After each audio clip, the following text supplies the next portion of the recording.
How's it going, everybody? Nerds Rising here, and welcome back to the Nerd Cave. In today's video, we're going to be taking a look at my first battles of the new season, and we're going to be doing so with a little bit of a challenge. So basically, the challenge is a Pokédex number challenge, where we start at the very top, and we just have to go in order and use the Pokemon basically as they are numbered. So naturally, the first team is going to be the Venusaur, Charizard, Blastoise, and we have to continue using the team until we get a win with it. And let me just tell you guys, this challenge was a ton of fun. Definitely not a challenge I would recommend. I did lose way more battles than I would have liked to, considering it's early season, but it was still a ton of fun. There were some very, very crazy teams that ended up showing up, and some very, very improbable wins as well. So we're going to be getting right into it here. I believe I have like maybe 12 battles for you guys, and the Pokemon you're seeing there on the left are all the Pokemon that I did use during this challenge. So let's get right into it. As I said, the first team is going to be the Venusaur, Charizard, and Blastoise.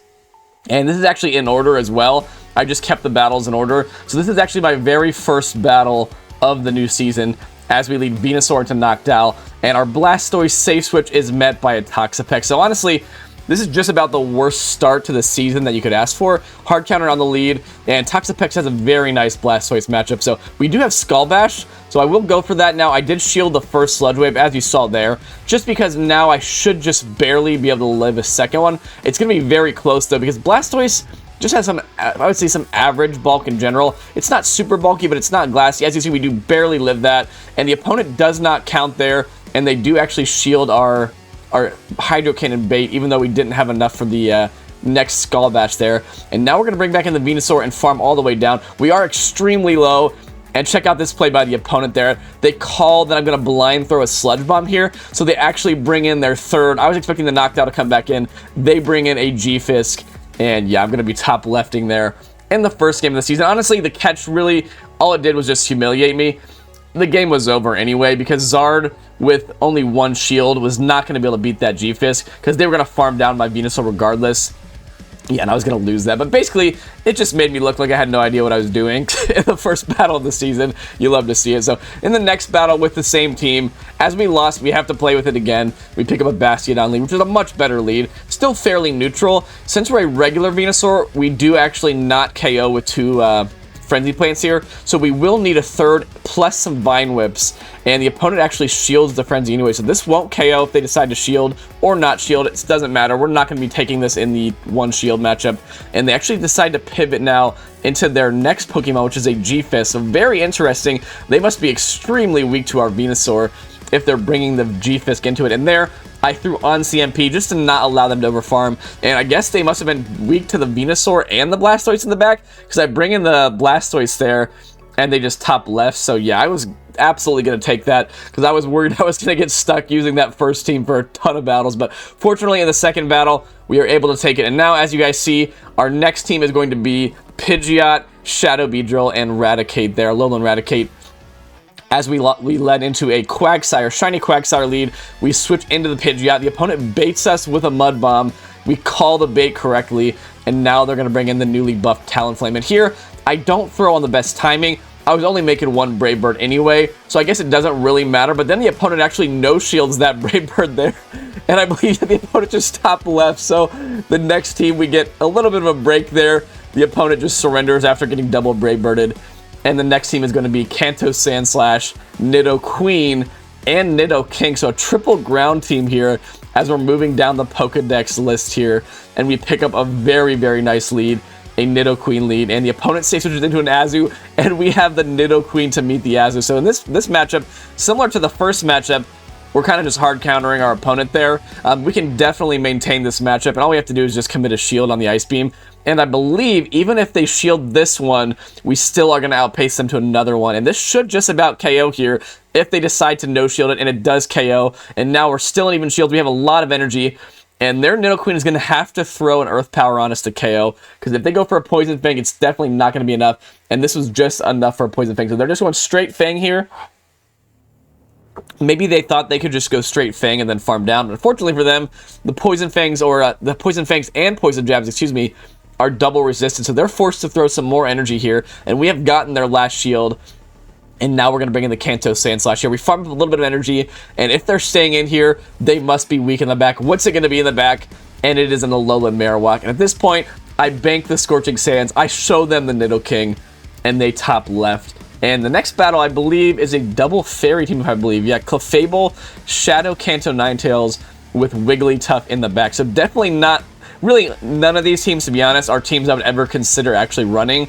This is a really, really bad idea, running ABA Charm. I guess we are running Fairy Wind on the Clefable, but this is actually the Clefable that I used for a little bit during the Halloween Cup last season. So it's actually running Psychic, which, as you guys know, has been newly debuffed. So that's a really bad matchup actually for the Swampert matchup there. But the opponent actually does us a bit of a favor, and they bring in a knockdown. So I'm able to get the Meteor match off, which would have been a bait against the Swampert and been resisted if they would have actually let it go. But by catching that on the knockdown, that helps us out. And now we actually bring in the newly buffed here Fire Spin Kanto Ninetales. We form up massively here. And does the Swampert know about our overheat here? This is going to do a lot of damage, and it does so much damage. And it gets them into a range where we should be able to Fairy Wind down. So actually just come in with the Clefable here. I'm going to fully sacrifice it. And we're going to put it all on 2 Shield Wigglytuff here. And actually, I realized this after I'd already gotten into the battle. But I have not updated this Wigglytuff on it in terms of moves. So I believe it's actually running Play Rough and Ice Beam still, yeah. But it doesn't really matter anyway, because all we're going to be doing is just 2 Shield Charming our way all the way down through the rest of this team, basically. They have a Charge Bug in the back. We call the first move. We shield the second move. And we're going to Charm down the Swampert. And the opponent is actually going to lose this one with 2 shields still in play. You love to see it. So yeah, there our 2 shield Charmer gets it done for us in the end. Definitely not a strategy I really like to use. Charm is just kind of annoying, honestly. But I mean, you know, there's a place for it. And we take the win there in the end. As we're actually now into our second set of battles, I am ranked 2. And what was the team that I selected there? Shadow Golbat, Shadow Vileplume, and Venomoth, and we pick up the newly buffed Skarmory lead, and this is absolutely terrible. Skarmory beats our entire team, and I decided to full send the Shadow Ball here. I just felt like the Poison Fang bait was a little risky, and unfortunately, the opponent actually does shield that, and we do outpace them slightly, but what I'm realizing here is, if they go into the 2 shield here, they're actually going to be able to win this matchup. I'm not even going to make a third move, so I actually decide to bait there, thinking maybe they would double shield since I shielded their first move. And they actually call the bait there, which is absolutely brutal for me. And now, basically, if they no-shield this, I win, potentially. But if they shield it, I lose. And they do actually no-shield that. Because if they would have shielded that, basically a half-health Skarmory could have just run through the rest of my team. There's absolutely nothing I can do. But by no-shielding that, they've actually just given us a chance, as they have a Vigoroth in the back and a Swampert. And our Vileplume is aligned to the Swampert now. So all I have to do is get this Vigoroth low, and we simultaneously KO perfectly there. And our Shadow Vileplume Razor Leafs down the Swampert, and that's a good game. So really, honestly, the opponent didn't know what I had in back. They probably just assumed I wasn't going to be triple weak to their Skarmory, but if they just would have shielded that move by the Golbat, they could have just probably just farmed down my entire team. But we take the win nonetheless. And in the next battle, we pick up a Golbat lead into our Shadow Arcanine, and I believe we have Poliwrath and Return Purified Machoke in the back, and this is looking really rough. This thing is really good against our whole team. I do get it very low with Fire Fangs, and I do debuff their attack as well, and at this point I'm just going to come in and commit to a very aggressive double resisted counter farm down with the Poliwrath. And I do call the Poison Fangs as well. This is going to be just another Poison Fang. I do let that go, and now I'm going to pivot into the Machoke, reset that debuff. And what are they going to have in the back? I am going to shield this from the shiny Kanto Electrode here. What's going to be their final Pokemon? And of course, it is a Jellicent. So their team basically had 2 hard walls to my fighters in the back. And there's just absolutely nothing I can do here. I just stay in just for science, just to see how much Dynamic Punch is going to do. And it does absolutely nothing. And at this point, I don't really have a win con.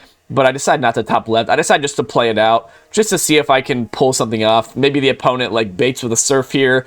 But yeah, they have no incentive to bait whatsoever. Yeah, they just full send a Shadow Ball. And that's going to be a GG. So well played to the opponent there. There was absolutely nothing I could do in that game. But that's how the cookie crumbles sometimes. I believe we are going to use the team again. And this time we pick up an Umbreon lead. So we have 2 much better responses in the back. So I throw 1 Fire Fang, and now I'm going to bring in the Purified Machoke. And I'm going to call that they're not running the Psychic here. And it is actually the Psychic, but Machoke actually handles that pretty well, as the opponent is going to bring in an Azu now. Now, with the buffed bubble, they potentially can actually farm me all the way down. As you see, those bubbles are doing quite a bit of damage, and I wasn't convinced I was going to make another return there, so I settle for the Dynamic Punch, but the opponent does not know the counts, and they do end up shielding that. But now, I don't really have a great answer to this Azu whatsoever. So I'm going to come in with the Arcanine here and call that they're not running Hydro Pump. And then I'm going to put it all on the 2-shield Poliwrath here. I bank the Psychic Fangs, and now it's just going to be Poliwrath versus the rest of their team. They have a very healthy Umbreon, and they have an Ariados in the back, and they're going to go straight for Cross Poison here. I should be able to tank 2 just barely. They don't boost, which is massive, but now our buff Scald here, I was hoping was going to put them into counter down range, but unfortunately, it definitely does not. And now... I think what my play is going to be here is to try to get their last shield here with this Icy Wind, and then potentially combo play them with the Psychic Fangs, and then I'm going to have to hope that this Umbreon cannot farm me down, because if the Umbreon can Snarl farm me all the way down, they can leave with double moves loaded for the Poliwrath. They actually bring in the Azu, and this is actually completely perfect for me, because they let themselves get extremely low. That allows me to counter farm down the Azu with the Poliwrath, and now all we have to do is land the Scald, counter them down before they make double foul play. It's going to be very, very close. I believe they're like 2 Snarls off of the next one here, and no, they were 3 off, and we just barely get the farm down. Oh my gosh, that was a super close game there. I thought I almost lost that one despite the end game there, so very close game to the opponent there. Very well played, but the Poliwrath ends up clutching it out for us in the end. And that is going to be a GG. And I believe this might be... I think this is the second to last team, actually. Triple Shadow, actually. Machamp, the Alolan Graveler, and the Alolan Golem combo in the back. Both Shadow. And we picked up a Pelipper lead into our Shadow Machamp. And we stay switch into the Graveler, and the opponent meets us with a Diggersby. Now, the opponent makes a huge mistake there. Basically, what I did there is I didn't throw any energy, recognizing that all my moves are going to be resisted, and I just stay in and massively overfarm, and that actually scares the opponent into throwing their Scorching Sands right away. So they take me out right away, but that is absolutely perfect, and they shield the Cross Chop as well, so I throw the second one on CMP, and they double shield their Diggersby now. So potentially here, if we can get this farm down with Machamp, maybe we can actually Rock Slide that Pelipper.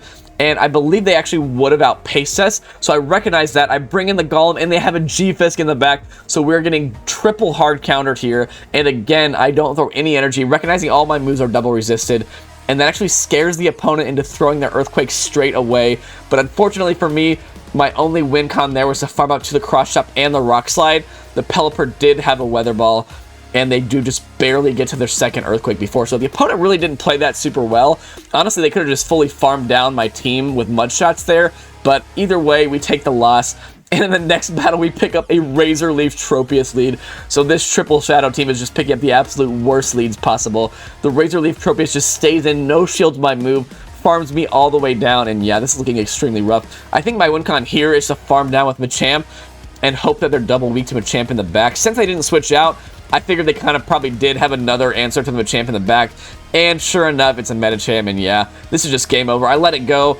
I knew it was a power-up punch, and yeah, I get hard countered again. So that team, really, really bad, guys. Obviously, as you can see, we've been wrecked 2 games in a row now, but in the third and final battle with this team, we pick up a much better lead. We have a Shiftry, and the opponent brings in a Alolan Raichu here. And I tried to catch a Thunder Punch there, but the opponent does massively overfarm. And here, I call that they're not on Grass Sign. It's in a Wild Charge. Oh my gosh, that Wild Charge still does massive damage. But we can stay in here, throw our move on CMP, and I'm going to commit to a farm down here. I was actually hoping that they threw a move there. That way I could just shield and farm down and maintain alignment. But they actually try to commit to the farm down themselves.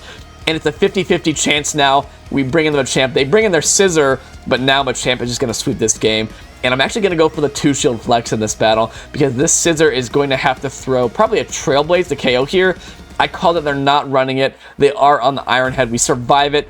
They bring back in the Shiftry. They're going to get hit by a move here. We're going to KO them just before we go down. I let myself get as low as possible. That way they'd only get 1 extra Bullet Punch of energy.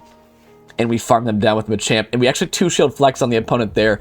As we lead into the final battle of the video here, Galarian Rapidash, Galarian Slowbro, and Shadow Magneton here. And this is the, I believe, this is the last battle I played in this season here as I started it up.